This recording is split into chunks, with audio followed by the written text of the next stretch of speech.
Alright guys, I'm going to let you guys in on a little bit of a secret. Now each season, what I have been doing every single time is on this video, and I have been selling the card and buying it back a week later and making about 120,000 subs by just doing this. Now these things that I say, each and every single one of them, they just all kind of just keep on adding up. And before you know it, you end up having Ken Griffey Jr. before you thought you would even become close. And if you do each and one of these things, you can literally have them done in about 1 or 2 days. I go over some of the things that other people, they really don't say. And I have a whole roster and lineup that will help you guys get this done as fast as possible. So before I get into this video, if you guys can hit that like button, hit that sub button, I would really appreciate it. As we're going to 1,000 every single day, we just keep on growing and getting higher and higher and higher. And I believe, honestly, we can do it by the end of December. So I'm not going to waste too much of your guys' time, but let's get right into the video. Alright guys, today we're going to be going over how to finish this 10th inning program as fast as possible. I know a lot of you guys are like me and you're wanting to get your hands on Ken Griffey. Ken Griffey, he honestly looks amazing. Like the fact that he's just an absolute destroys right-handed pitching. Great fielding. Once you proceed this guy, he's going to be one of the first cards in the game that has 99 fielding but also can hit. There's not many guys like this in the game, and specifically in the MLB, that were amazing fielders but also rate. The kid was one of them. This guy was an absolute animal. The henchmen also look really good, so I'm really excited about this. This Mackenzie Gord, I feel like is going to be a little bit glitchy. I know he has one of those motions that's a little bit weird. Definitely going to try him out, see if he's different, see if he's weird. And then Ralph Kiner, he looks good, you know, maybe a bench bat, but I don't really know about that card. Andrew Miller is the big one out of this. He's going to be a lefty out of my pin. I know that he doesn't have anything that goes down, but I like that he's got a four-seamer, a sinker, and his slider's always dirty. His per nines look really good, so I'm definitely going to give his card a shot. Maybe he's good, maybe he's not. All three 99 overall cards, something we haven't had yet, so that's something that's really cool. Now, the first thing that I recommend doing every single time that a new program starts is the number one thing that I always do first is the conquest. Now, I know I haven't done this yet. This literally just came out. I'm going to be grinding it after this video, but I do this tips every single time. I've gotten the inning done pretty much fast every single time. And one thing that I like to always do is I like to sell the card and then buy them back.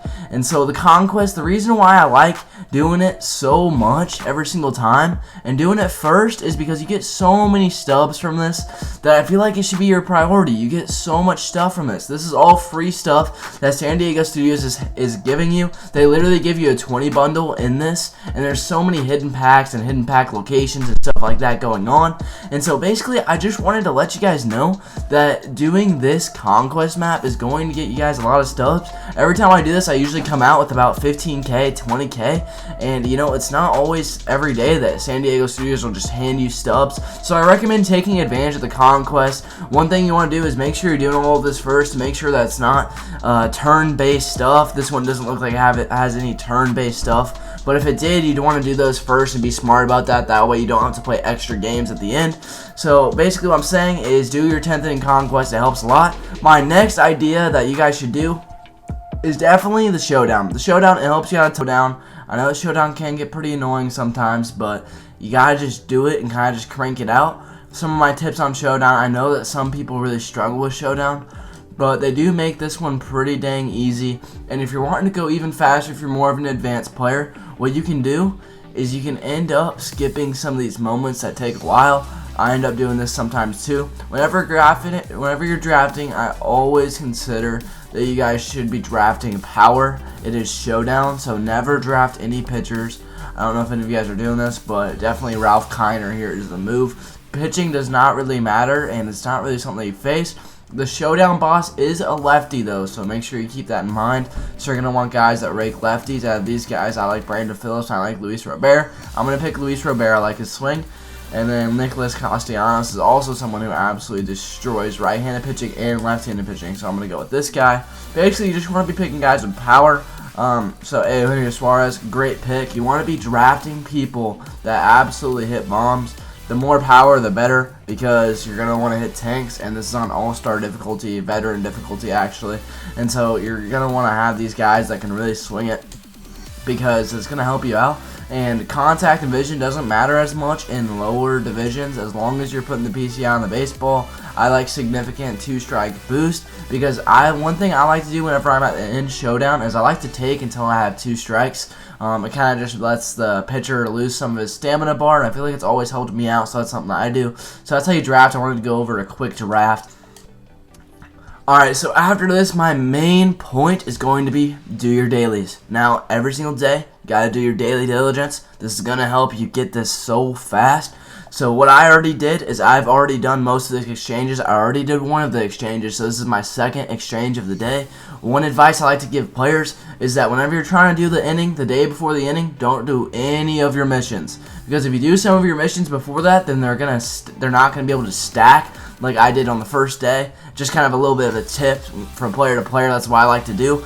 Now, exchanging shortstops is usually really easy, so we just go through here. You know, just kind of get rid of these shortstops. I don't really have much use for these common guys. I'm not going to quick sell them for 5 stubs. Instead, I'm going to use these guys for my collections to help me get Ken Griffey Jr. a little bit faster.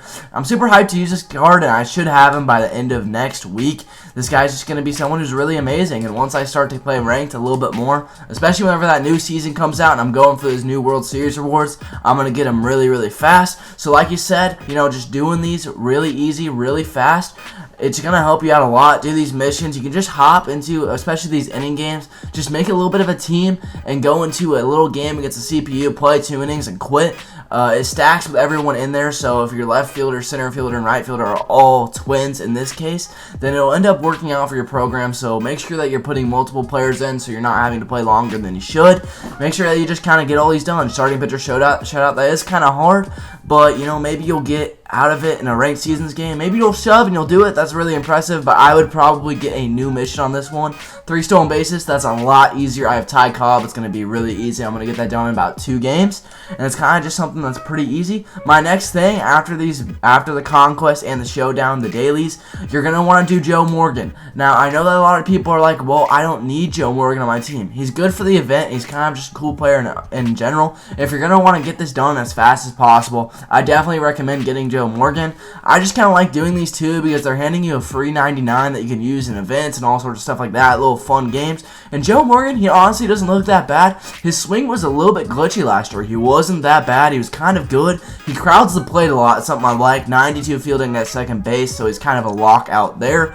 And on top of that, he's got 92 speed and 99 steal. So you know that Joe Morgan is going to be an absolute animal on the base paths. So I'm really fond of this card, 110 vision. I like cards with a lot of vision. Joe Morgan is definitely one of my cards, the type of stuff that I like, and he fits my play style, so I'm definitely going to grind him. He helps a lot, and you're going to be able to get 20 free points from that, which is really huge in the grand scheme of things. Now, my next tip is going to be playing the game. Now, one thing that I do to maximize time is I made a roster that will help you get games done as fast as possible. You're going to play your lock as a pitcher. It's going to be nice and easy. What I'm doing right now is you will see something popped up. It'll be a little eye. Press on that. It'll say MLB The Show 20 XP glitch. The same thing works for innings. So you're going to use my roster. You're going to use the roster that I found and that was used in a previous video that someone else made. You're going to use this to your advantage. You're going to player lock. You're going to use it as a pitcher, and you're just going to kind of play games. One thing that I do usually is I watch Netflix, and I'm just kind of spamming X. You're literally throwing fastballs right down the middle a whole game. Each game takes 11 minutes long, which isn't long at all. It could go a little bit longer, a little shorter, but they average about 11 minutes whenever I timed it.